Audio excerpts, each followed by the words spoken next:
All right, welcome back, ladies and gentlemen.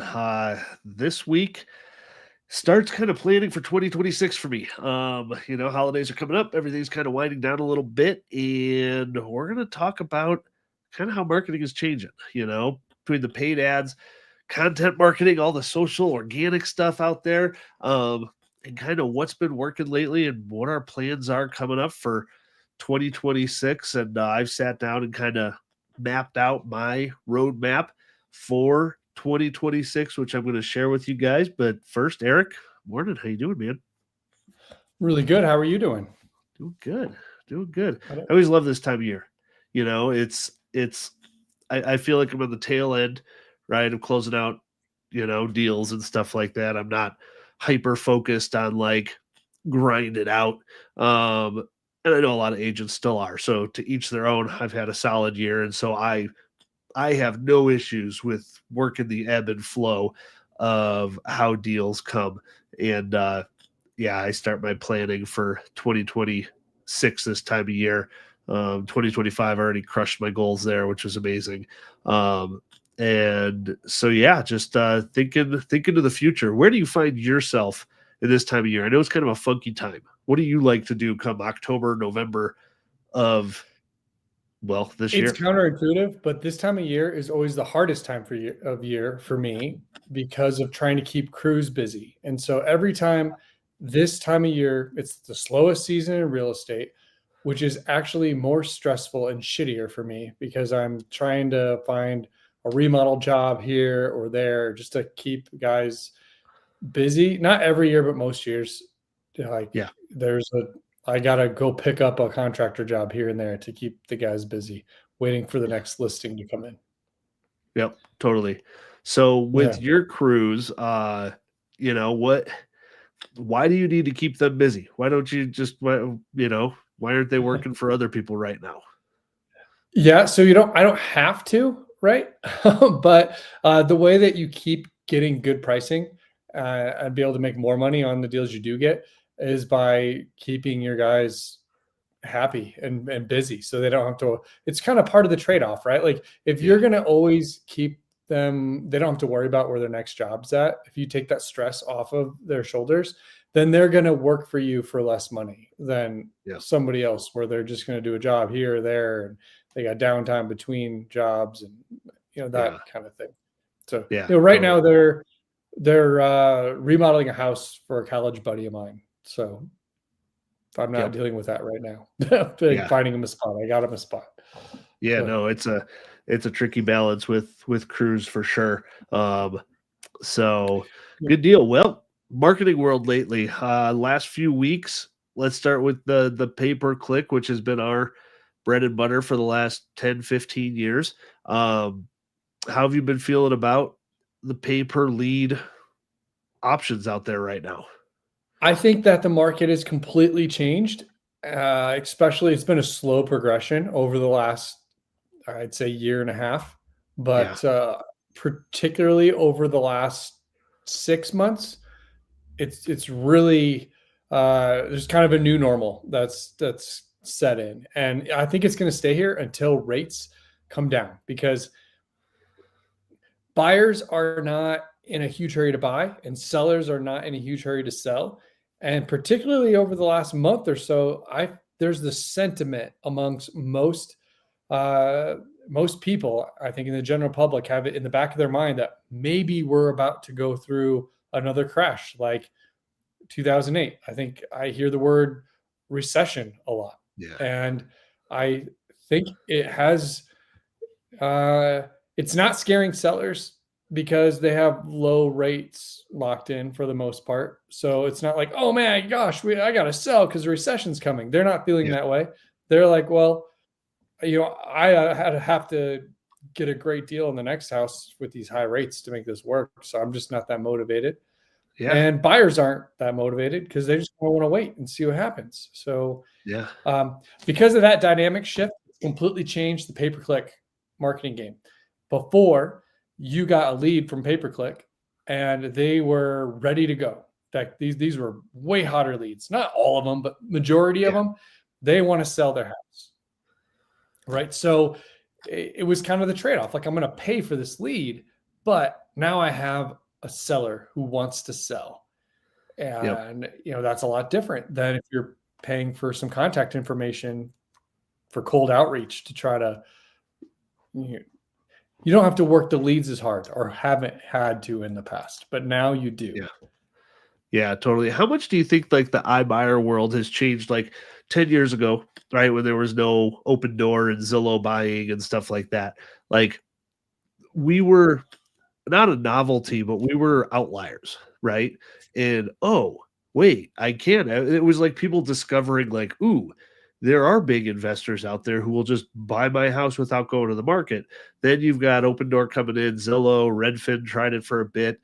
All these companies that are advertising with huge budgets, millions of dollars a month, right? Trying to make a market out of being a cash buyer. They all fail at it, right? Because we all know they just pay too much.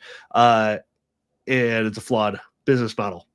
But they have advertised so much that it changed what people are expecting when they click on get a cash offer today.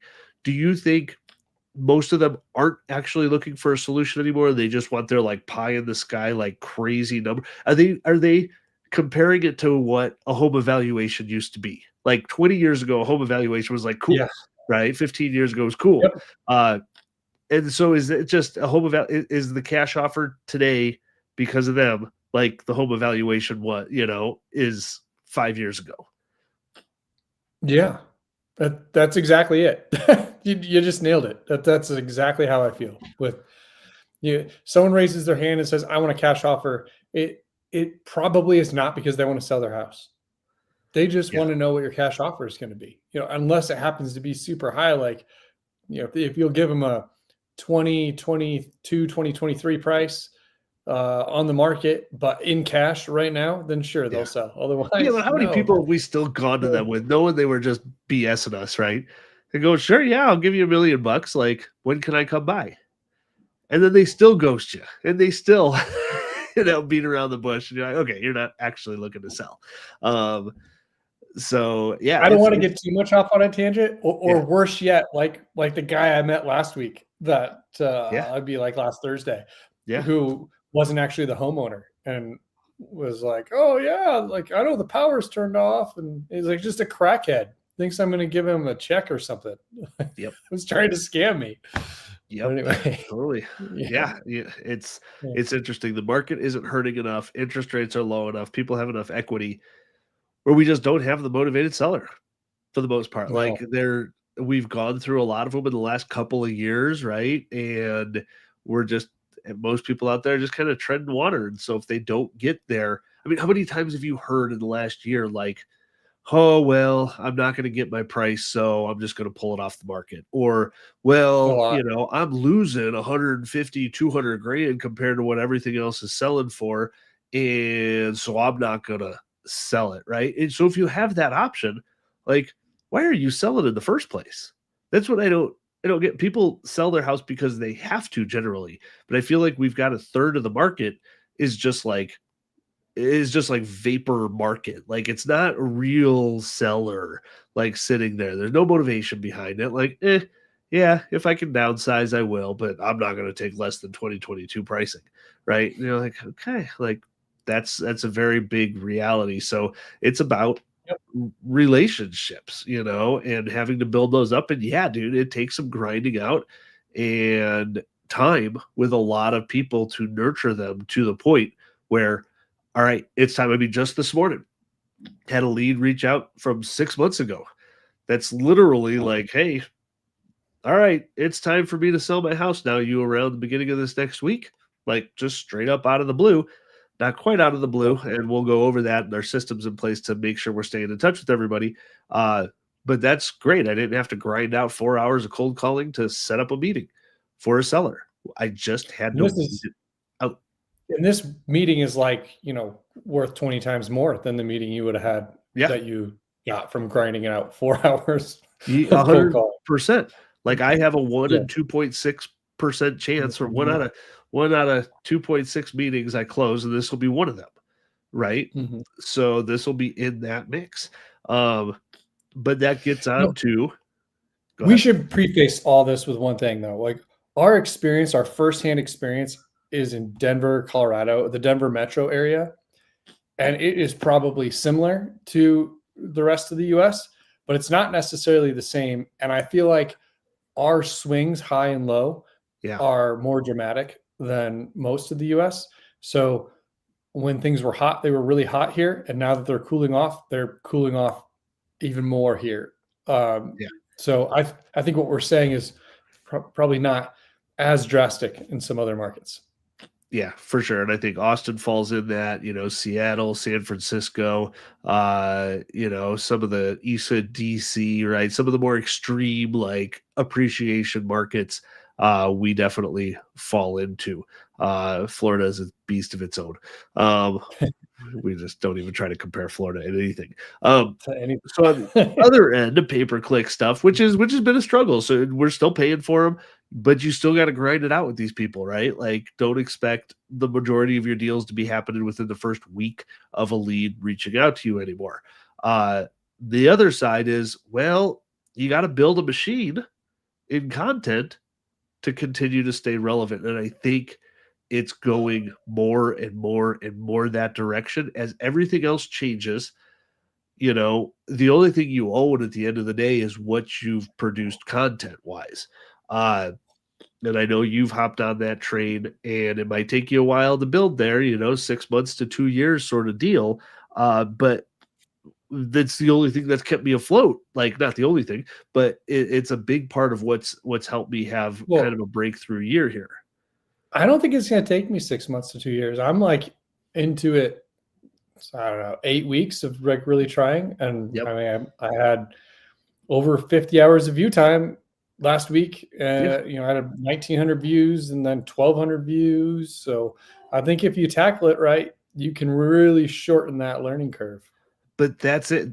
And for a lot of people out there, like, that don't know your personality, I've known you for a long time. And when we've talked in the past about creating a new marketing outlet or funnel system or something like that, like, you grind it out intensely for weeks to get something done. Like, you get rid of all distraction. You're a high functioning individual with deadlines and creating something. Where with most people, right? And I'll put myself in this boat too. It's more like you tinker, you do one thing, you stop, you come back to it a day later, 2 days later, 4 weeks later, then all of a sudden you're still working on the same crap. So when you say like you're going to be able to accelerate this, I just want people to know how much time and effort you actually put into this. Like, since you've kind of adapted the content marketing, like, how many hours a week do you think you spend, like, actual dedicated hours? Because if I'm honest with you, and I think if you're honest with yourself, one of my old bosses, Jeremy Lambert, once said it to me. He said he wanted to know how many hours a week you actually worked, and he said not drive time, right, from appointment to appointment, but only the appointment time, right? Not in between calls while you're dicking around or doing laundry at home, like actual work. Like, do you actually track that? And he said, I would bet most of you work under 4 hours a day consistently. He said even 4 hours of actual work is a lot of work for most people. It's And after not he fair for said real that, estate guys because we have to drive a lot more than normal, like from sure, place. So yeah, 4 hours actual work on some days on drive days because I try to batch it like yep, to the best of my ability. I try to batch the drive days versus the office days. But yep, if you have a absolutely, drive day, it's pretty hard to get more than 5 hours of work in yeah, when you're like driving all.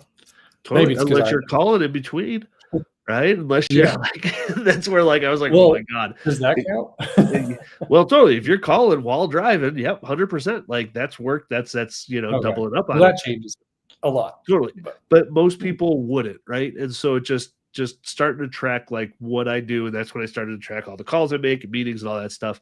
But when you say you're working on content marketing, like, how many hours a week would you say you've been spending the last month on trying to get yeah. good at it and learning and experimenting and not just throwing shit against the wall to see Well, what's it's like that's part well, of it. that's the key of what you just said, right? Like the last month, I've probably spent 20 hours a week on average just on trying to create one YouTube video a week.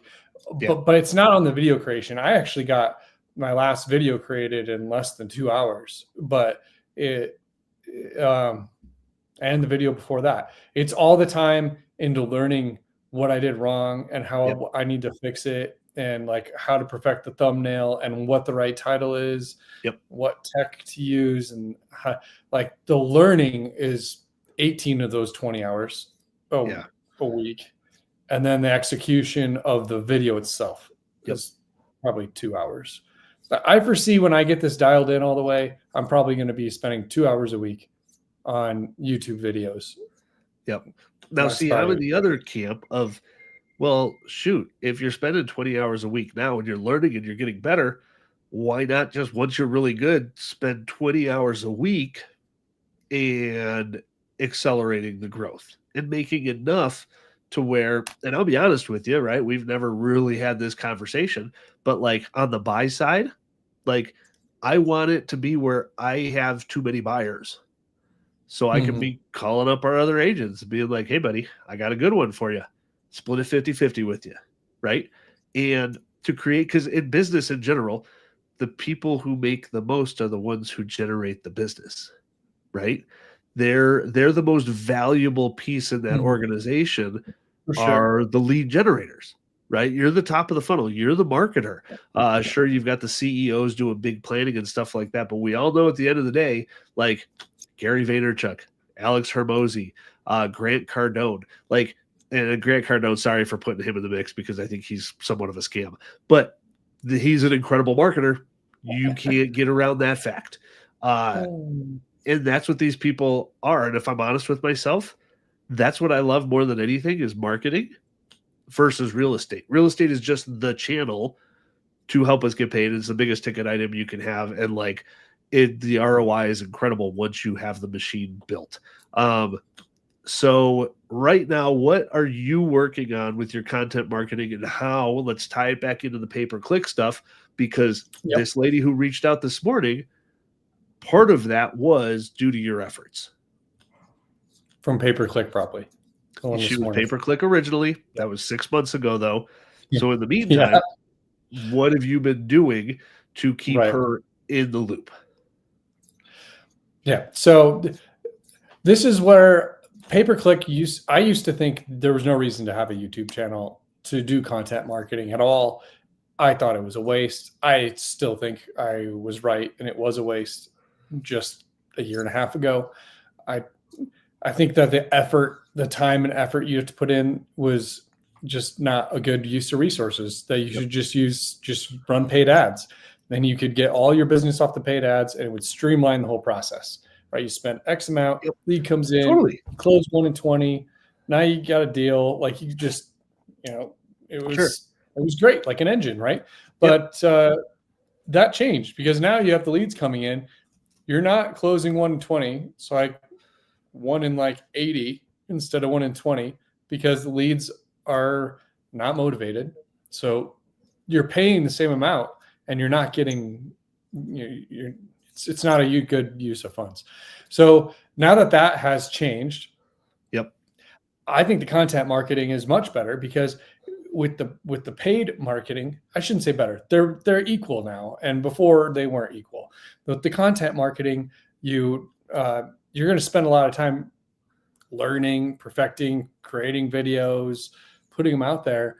But now you spend a lot less time on closing those leads because it's like the script is flipped. The leads that come in off of your YouTube videos know, like, and trust you. Like you've had hours of conversation with them without even meeting them.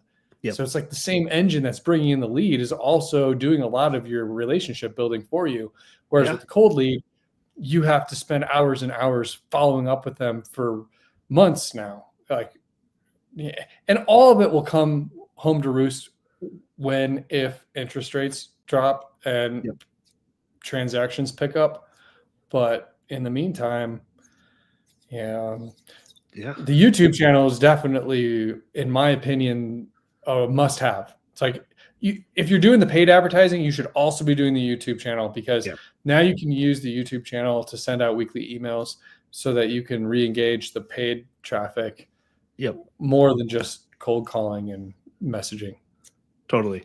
Yeah, it's and just to give you guys an idea, right? To show you now, Eric started his channel a couple months ago, right? Really started dialing in a month ago, and he's got 50-ish hours viewed, 100 hours viewed every other week or so, and that will compound. So think about how many times you're on the phone with someone for more than 4 minutes, right? You're talking that's a few conversations. If you're having 10 of those conversations a day, you're grinding it out, right? You're calling 4 to 6 hours a day to have multiple conversations that are north of 4 minutes long, right? Where when someone can passively discover you, rediscover you, come in through a paid channel, and now all of a sudden, like they click on a video, let's say that's it's captivating, right? It gets their attention, and then they see that it's not some big corporate hoo-ha channel that's like all buttoned up professional. Like, you're Eric, you're in Denver, this is why you should trust me, this is what I do. Now look at what the market's doing, let me show this to you. And you can have that conversation with them without having that conversation with them. Like, this is what it can do. So to give you an idea, this is the back end of my YouTube channel, right? And so Eric's starting out. I've been at it for a couple of years now, but in the last 28 days, okay, I have had 735 hours of watch time, right? Nice. So that divided into 28 days is 26 hours of watch time in a 24-hour period. I am now accelerating a message from myself that I cannot duplicate. If I stayed awake for 100% of the hours and was talking to people 100% of the day, I still could not duplicate this, right? So you build on it, and Eric, in a month, you're going to be at whatever, 100 hours of you a month. And then in 2 months, you're going to be at 200 and 408. Like, it's going to keep going, and it's going to keep going with you sleeping. This is the most relatable thing to passive income that I could probably relate it to, that true passive income that doesn't exist, right? No, everybody wants it. It's the golden goose. It doesn't truly exist, right? Maybe the stock market is it, if you're not checking it at all. And hey, I just switched it to mine to validate what you just said, by the way. See, right now I'm at 97.9 hours viewed in the last 28 days. So yep, you nailed it. 100%. So how much effort would that be into cold calling? And the thing is, you don't know exactly who the relationship is being built with on the back end, but it's also fascinating because you will talk to somebody randomly, right? That all of a sudden is like, I've been following you for a year, right? I've been following you for 2 years. I remember last year when you were talking about what interest rates are doing, blah, blah, blah, blah, blah. And like, you are their person. And this just amplifies who you're talking to, whether you're cold calling, collecting emails, building a list, tie it to your YouTube channel, right? And I wouldn't suggest, if you want a more advanced tip on this, don't share the videos right away when you make them. Give it a few days on your channel to let it season first, to let YouTube figure out the algorithm and who your audience is, and then go ahead and put it on a weekly email, right? Maybe the following week to kind of give it a little boost or something. And yeah, it's the best amplifier that I know of. Now, the other question would be for all you out there too is, well, why not TikTok? Why not Facebook? Why not Instagram? All that stuff. So, and I've never had this conversation with you, Eric, but why aren't you heavy onto those platforms? I am posting on those platforms also. Okay. Let's see if I can. Yeah, I'm also posting on those platforms. I just don't make the content for them. I take my YouTube content and YouTube shorts and then repurpose it the best I can on Facebook, Instagram. TikTok has been a weird beast. I don't know. I tried TikTok for a little bit. I don't know if I'm going to keep doing TikTok or not. Yeah, it's weird because now you can do long form on TikTok, right? You can do up to an hour, I think it is, something like that. So they're on their way to trying to compete with YouTube. And kind of. It's still different, but what's interesting about TikTok versus Instagram versus Facebook is I still have videos that trend to this day on TikTok that I uploaded 2 years ago, Oh, which like wow. Facebook and Instagram don't exist in that world. It's like a bottle rocket, right? It's poof up, done. But with TikTok, it trends similar to YouTube. So that's where I'm still interested in TikTok. Long form wise, you can now rotate your phone, right, for TikTok horizontal, but is it the place where people go to search? Yes, but I think the age has a lot to do with it still, right? They don't show up in Google search results. You know, the people who I want to attract are the people with money, right? People who are fine with buying $1 million place, selling $1 million place plus. And where is that audience? It is on Facebook. It is on YouTube. But Facebook just doesn't trend. Yeah, so I learned it's a good thing I have my older son, or I wouldn't even be able to talk to this at all. But I have my oldest son is a freshman in college, and he uses TikTok. And so I'll post stuff from that I made for YouTube, YouTube Shorts, YouTube videos on TikTok. And he's one of the only people that sees it because I'm friends with him on TikTok, right? And he tells me, he's like, Dad, you're missing the mark completely. That's not what this platform is. Like those videos you're doing about real estate, and YouTube, and interest rates, and all that stuff is not for this channel. He's like, think of it like American Idol. He's like, YouTube, someone's performing, and then other people are basically judging them. Like the users of the platform are the judges, like the Simon Cowells of the performance, and then the algorithm will shoot the stuff up based on people's judgment of them. So me coming on talking about real estate is just completely off what people, they're not even there to consume my kind of content. Like, so. Yeah. I mean, that's a valid point, right? Like I don't doom scroll to see. There is one guy who I follow who is a finance guy on TikTok, and he's interviewed from his daughter, right? So he's incorporated the two ages here. He's in his like 50s and he's very financially savvy and he explains it in a very simple way. But she's the one asking the questions from the point of like a young 20 something year old, right? Hey, Dad, I just saw a headline on about interest rates. How is this going to affect like me being able to buy a house in 5 to 10 years? Genius. Right? Beautifully genius. And it's really solid information, but it's an interview format. It's interruptive. It's engaging. They can be somewhat long, anywhere from 3 to 10 minute, sort of videos. And he's always just sitting at his computer, and it's like she just walks up to him and like interrupts and like just goes straight into it. I know it's scripted and like they've thought it out. They get tens of thousands of views on every video. But very rarely, my different platforms serve different purposes. Instagram is still like dogs and cats for me, Facebook is really weird and all over the place, mostly woodworking for me lately. TikTok is more serious political stuff, which I deleted TikTok, Instagram. I'm going to take Facebook off my phone too. I just need to get rid of all the doom scrolling. And YouTube is where I go to find solutions to problems. I search for answers for woodworking stuff lately. Hey, how do I adjust this saw this way and do this certain thing? And boom, I have the people that I follow, right? Real estate wise too.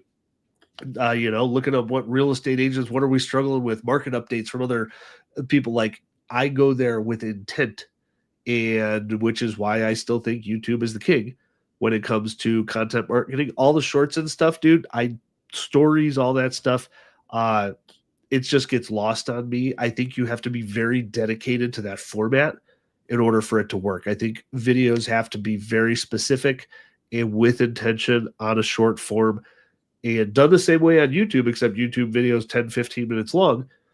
And it's the same structure for a short form, except boom, boom, boom, right in your face. And I just don't have that energy to do that. So, all right, pay-per-click, content marketing, you got to tie them in together. And with this year coming up, I made my blueprint of how I'm going to do it this year. There's a few things, that will also tie it in. But let me share this with you guys. Show you what a blueprint is going to look like, right? And, going back, someone once more famous and smarter than I said, a bad plan is better than no plan. Have a plan, period. And this is what it kind of looks like for me. So my next 350,000. Now, if I continue to have really large deals, these numbers will adjust massively. I might only need 10 or 15 deals, but this is how my brain can simplify it. So start out with how many deals you need to write in your areas. So I did it based off of a $500,000 home here in Denver, which is below our median price still, right? And so I just looked at that one. All right, at 350, how many deals do I need if they're all 500,000? That's 24 deals. That's 2 deals a month. All of a sudden, it sounds a lot more manageable, right? 2 closing a month, which means I need in my pipeline an active 25 leads every single month that I'm in the process. I'm working on. They're in my hot bucket, right? Right. In Which order to, I want to point out, that yeah. means your 2026 goals start right now. Oh, You yeah. need to be, now is when you're bringing in the leads that are going to close in January. But Yep. Go on. Totally. And so when I say, like earlier, I said I was kind of like, oh, I'm kind of on the downtrend, of the roller coaster cycle, which means I start going into motion, right? I start building up that energy to get me up that next hill. And it does start now, right? The conversations start now. A lot more content starts now. Planning for the spring all starts now, because 2 deals a month is not going to happen. I'm going to close 6 or 8 in a month, right? I'm going to close 5 or 6 in another month. I'm going to have months where I don't close any deals. Like this is just how it goes. All right. So how am I going to get there? I have my 2 pillars of lead gen, right? Which is the paid advertising, which happens through Google and Facebook. And for Google and Facebook, it's all cash offer stuff, right? Get your cash offer, and then we have our fix and list program, which you guys know about. And if you don't, just get on our weekly email list below, and we'll send you kind of how we're standing out in comparison to every other agent right now, which is the only way we're making it happen with any sellers. With my daily budget of 50 to $100 a day, right? That should give me 1 to 2 leads a day in the Denver market. And my expected ROI is 7 to 10 times, right? On all ad spend, with a target of about $1,000 to $1,500 per deal. Okay. Now, you buy speed with pay per click, right? You can ramp up quickly. You can spend a lot more money, get a lot more leads, but only if you follow up fast and consistently. Slow response just destroys your conversion. And that's tied in with content marketing. Okay. So you need to build that authority. You have 10 leads come in, you might talk to 2 or 3 up front, right? Maybe you've got one real solid one out of that batch of 10. But from here, you have to nurture everybody else. You have to get them all to continue to trust you when it is time, right? They might reach out to 5 to 10 different companies right off the bat. You're just one of them. Now, how do you stand out? And I can tell you this from firsthand experience, is that most real estate agents do not follow up consistently. Would you agree with that, Eric? Yeah, definitely. So once that initial iron is struck, someone fills out their information. You've got maybe the first day to get in touch with them. Other than that, they turn into a ghost, and the chances of getting a hold of them are much, much, much less. And from there, to revitalize them, you need to keep getting in front of them. So what my content marketing looks like is YouTube, right? With local market updates, how-to guides, and just positioning myself as a trusted local expert, right? Keep providing value. I will do the short form videos specifically on YouTube to pull people back to my long form on YouTube. But I do not spend much time on this, folks, right? I use Opus Clips to clip down. I know, Eric, you use Descript for the same thing. Cut out a few shorts of your long form, and boom, just post them, right? Some of them will be garbage, but 1 out of 100 might hit, which will get you thousands of views, which is worth it in itself. Yeah, because the people that view that content and click like on it, then YouTube's going to search up your long form content to those people. So really, the short form just gets your foot in the door for the long term. Yep, it helps boost your long term content. Yep, 100%. Big one, huge believer in the weekly newsletter.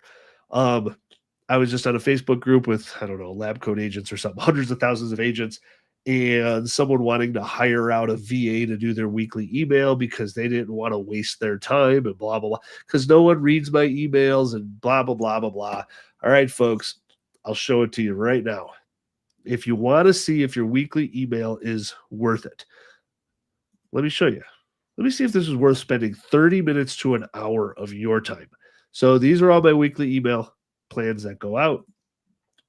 And down below is the open rates of them. So last week on October 8th, I have 2 different ones that go out. One went to 1,700. The other one went to 360. So that's 2,000 people that are on my weekly email. And I basically have a 30% open rate. Okay. There's 700 people. Yeah. That's a lot of freaking people. Yeah. Like, and even if all they see is Alex Saldana, real estate agent, great. Mm-hmm. That's my goal. And then 5% of the people that open it, 10% might actually read most of the content on there. And that's fabulous. Old clients, right? That then turn into a referral machine. Yeah. And then something big I've been on lately, Google My Business, to continue ranking high on kind of searches and stuff. I've had a few calls over this last year there. I haven't become a pro at it, but I think as AI gets smarter and Google changes, they're changing what shows up in search results and how. YouTube is a big one. And then I don't know if you guys, have you seen this yet, Eric, where they actually create a profile for a business or a person that you're looking at, where it's totally different. Where normally, like, you see on the right-hand column, like, maybe the business picture and like their contact information. And then on the left, you see like the standard search results that come up. There's a new thing that I saw a couple weeks ago, which takes up like 50% of the screen, and it's an entire profile on a business. That and AI makes. Yeah, totally. Cool. And so now if someone searches you up, right, as long as you have enough content out there between your website, reviews, YouTube, stuff like that, it will basically, it's like the new SEO kind of, and it'll say, hey, you're legit. This is what you're looking for, Mr. User. And boom, like your big, fat, big reviews, location, videos, website, all that stuff, not mistaking it for anybody else. So I still think that's something worth keeping up on, getting reviews from clients. All right. Layering in the automation and follow-up. Your CRM, let's go back to it. You need a good one, period. I use Lofty and Go High Level for different reasons for each, but you absolutely need it, especially if you're going to be doing pay-per-click stuff. Yeah, I'm going to stop you one second. Yeah. The only reason we use Lofty and not Go High Level for everything, right, is because Lofty is really good at sending out the curated, like for buyers, sending out new listings to keep them engaged. Yep. And I don't know how many times we've talked about this, and we were like, hey, we really got to look up if there's a plugin for Go High Level for that. I still am guilty of I have not done it. Curious, have you? Yeah, okay. No, I haven't done it either, dude. And it would save me thousands of dollars a year. But sometimes it's really hard to mess with something that works. Because the justification for that's the problem with the business that we're in, is that it's so easy to justify a few $1,000s a year expense, because if it only gets you one more deal, right? You're like, well, shit, my average deal is 15 grand. So even if it takes me years to just get one more deal, it's worth, and that's the justification. I mean, we're in sales ourselves, but we're probably the easiest to be sold on this earth. and so that's why I haven't changed it up completely. But Yeah. Go High Level for most things, I will say, is massively better and massively cheaper. But yeah, creatures of habit, right? Yeah. But these automation sequences, these are a big deal. Why? Because you can't be everywhere at once, right? If you're in a meeting and you have a lead come in, it's really nice to have that text message go out within 5 seconds, right? Hmm. It's really nice to have that automated email go out. It's really nice to have a series of messages happen over the next 10 days, 30 days, 90 days, year without touching them. And this comes in if you're using like really low lead quality, right? Stuff that's a few bucks a piece. Are you really wanting to spend all your time chasing down all these people, or wouldn't it be nice to have an automation process so you can weed through hundreds of leads to pick out the low hanging fruit, right? That's the idea with all your automation. And then, yep, weekly value emails. If this is all you do to stay top of mind with old leads, this is what you should do. If I can't get you to pick up the phone and call people once a quarter or anything like that, like you need to be doing a weekly email, period. And then, of course, using AI tools to easily 10x your productivity, right? I use ChatGPT, I use Opus Clips, I use Plaude, which is a new one for me, which records. It's on the back of my phone right now. It's that little thing on the back, and I use it to record conversations. And it now we're a one-party state in Colorado, so I don't have to have disclosures or anything. But I use this for my own, and it it it organizes stuff like meetings that I have. Right, we can go through a 45-minute meeting, and it'll just chunk it down into next follow-up steps, things like that. So I just have to remember less. If I'm driving and I'm on a call that's important, like just hit the record button, it'll summarize it for me, works really well. And then Gemini, Poe, another I similar want to talk to, about that one quick. yeah, Gemini totally. and Poe shouldn't be together. Poe is an alternative for Gemini and ChatGPT. Poe is an aggregator that gives you access to all of the AI engines. But Yep. just so Totally. it also does scripting, ad writing, email generation, market. It's Poe is everything, but more expensive. Yep, totally. And use these things to your advantage. Like literally, ChatGPT is up on my screen almost every day. Like 100, it is up 100% every day, and I use it dozens of times a day. And so once it's a part of your life, it is like a virtual assistant, right? I would say I easily save multiple hours a day minimum by using ChatGPT. Yeah. All right. Then you need to figure out what your offering is that's going to make you stand out, right? Ours is our fix and list program, right? Helping sellers renovate with $0 upfront cost, right? We will pay for it. We will even give you cash out of our own pocket. You can cash out early on some of your equity to, then sell your house appropriately, get the most amount of money, blah, blah, blah. That's what makes us stand out differently. You got to figure out your niche and how to stand out differently. If you want to know how we structure our fix and list program, just get on our weekly email list below.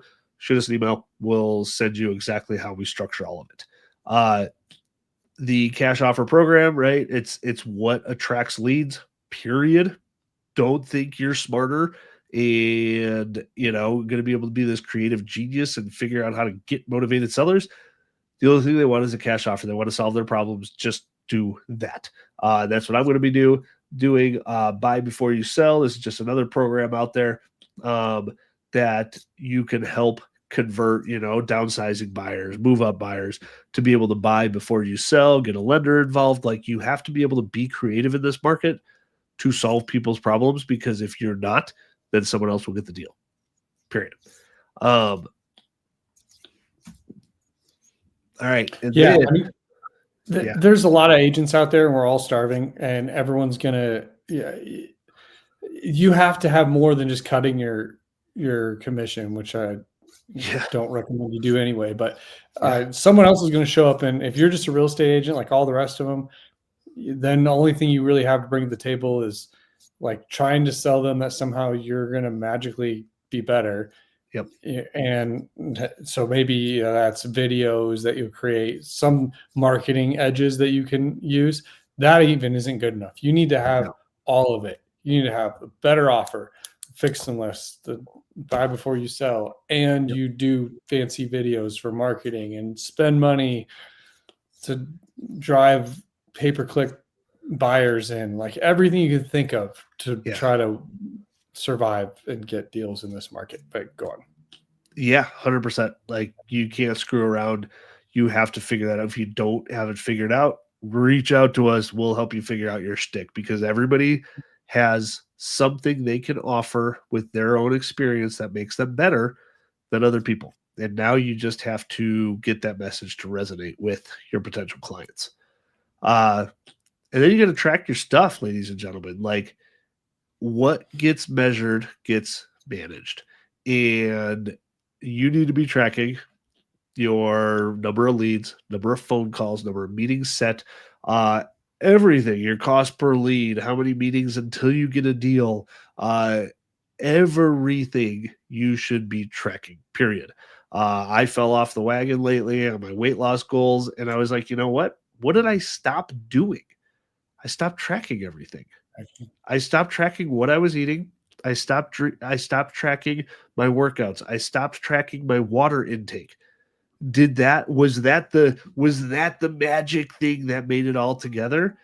No, but you know what? When you measure it, it kind of pulls it to the forefront of your mind.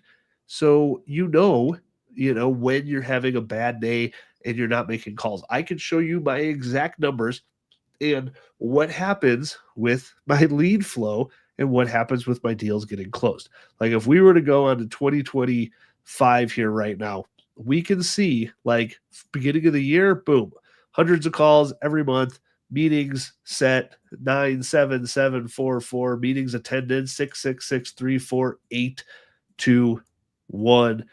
And what's going to happen to my deals closed?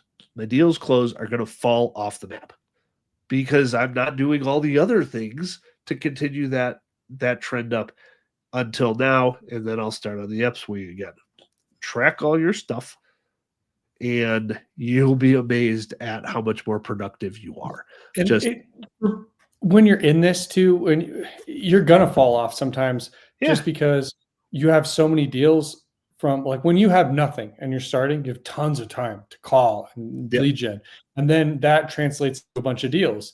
And then what happens is now you have to do so much work to manage those deals that you can't do as much lead gen.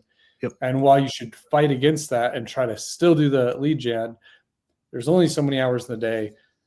You're probably going to fall off some, and just keep doing your best. Yep, totally. And then when you're going to want to slack off, when you got a bunch of deals, keep the leads flowing, right?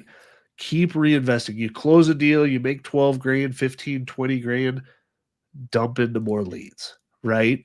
Keep that machine going, and work with it. Maybe this time of year, dial it down just a touch, but then over the next 30 days, dial it back up again, because now you're prepping for February, March, April, May for the sell season, right? And so work with it, ebb and flow with it. Don't try to fight it. But when you have deals going, to avoid as much of the roller coasters, there's always going to be a little roller coaster action. But to avoid as much of it as possible, like, double down on the leads. When you've got 5, 6 under contract or on the market, like, keep pushing, because in this market, having 6 on the market doesn't mean you have 6 paydays coming. It might mean you have 5, maybe 4, right? Maybe 3, depending on depending on how your listing appointments go and how much you promise other people. It's bad enough, Alex, that I heard on the Denver Real Estate Investing podcast that Chris Lopez puts out. Yeah. Yep. On the episode I was listening to yesterday, they were actually talking about one of their main strategies is to go in and find the under contract, the pending deals, and get be as the backup offer as many times as you possibly can. And they were snagging a lot of deals that way because their metrics were 30% of pending deals fall out. Yep. It's like, it's bad when it's like actual strategy. when it's an actual strategy. Yeah, totally. And agents know it too. And so when you're on the listing side, like to have that official backup is not a bad thing, right? Right. Because the listing agents, whether right, wrong, otherwise, at a point, they start working for the buyer more than they do the seller because if they don't, they're not going to get paid either, right? Mhm. So listings around 5 months old, knowing that most contracts are 6 months old.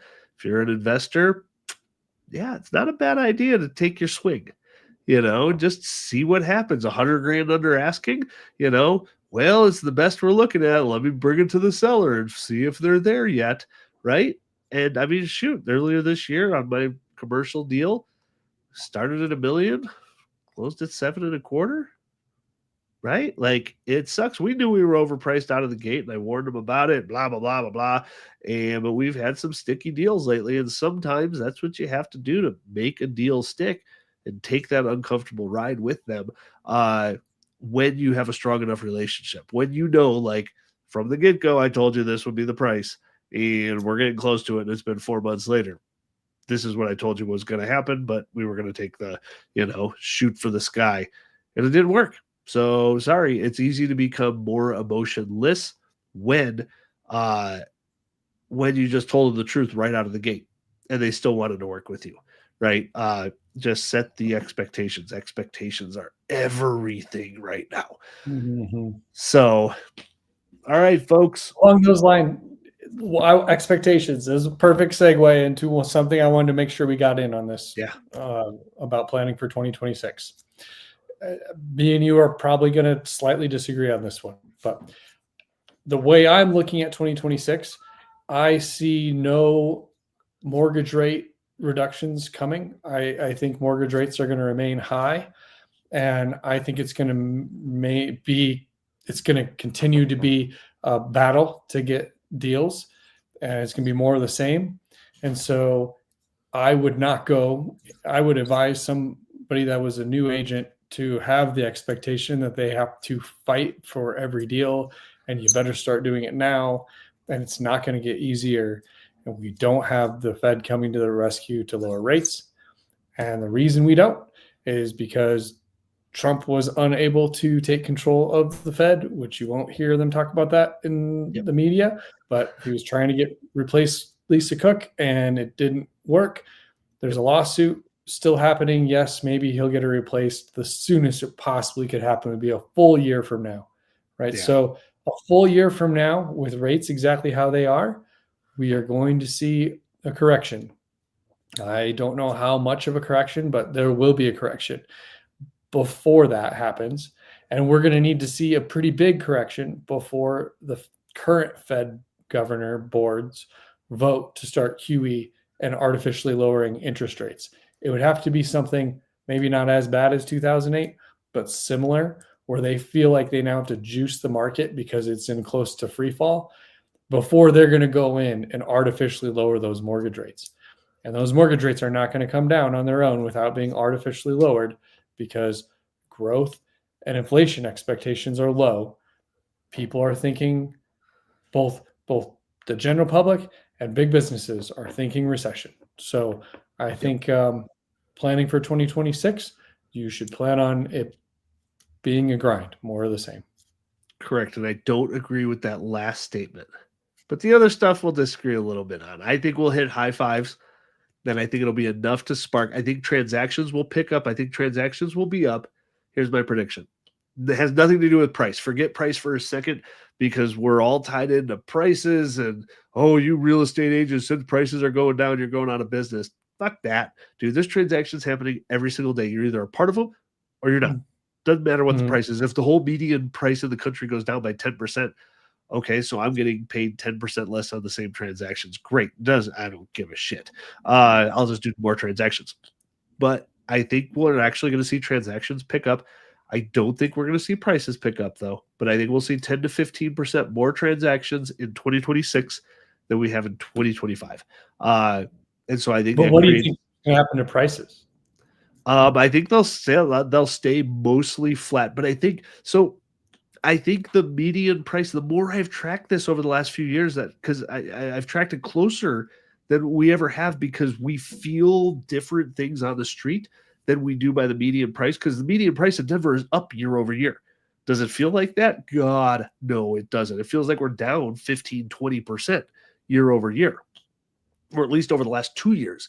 And we so already debunked that, though. We know why that is. We know why that is. There's Per more volume square on foot, right? Yeah, yeah. You really gotta niche it down to figure out the data here. But so long as the masses rely on the mass media for information, I think it's going to paint the same narrative. But I think just with a little bit of enough rate drop, I think we've had a good 25% of would-be buyers in the last 3 years not buy, and I think it'll be just enough to tick up. I think inventory will stay somewhat flat. I don't think it'll go up much more. I think prices will remain somewhat flat on the surface, at least. Not getting into micro markets. If you got a new build property that was built 3 years ago and you're trying to sell, I think you're hosed. I think you're going to struggle. I think there's some opportunity for buyers, but again, micro markets, right? But I think transaction count will pick up, and I plan to be a part of more of those deals. And I actually see it as positive with as many agents as we're kicking out of the business. The boomers are starting to retire out. They're starting to fizzle out. And, with every agent that you got to have a conversation about everything with, like, oh my God, how exhausting is that? Like, I love the deals where it's like I talk to the agent twice during the deal, once at the beginning and once close to the end, right? I want more of those. And I'm hopeful that with kind of phasing out some of the old timers, it makes more room for agents who are kicking ass.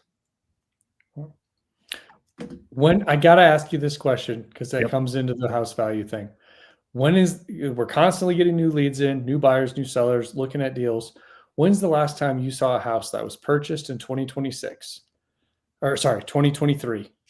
2023 purchase, and you're valuing it today, and it doesn't look like it's worth less today than when they bought it in 2023?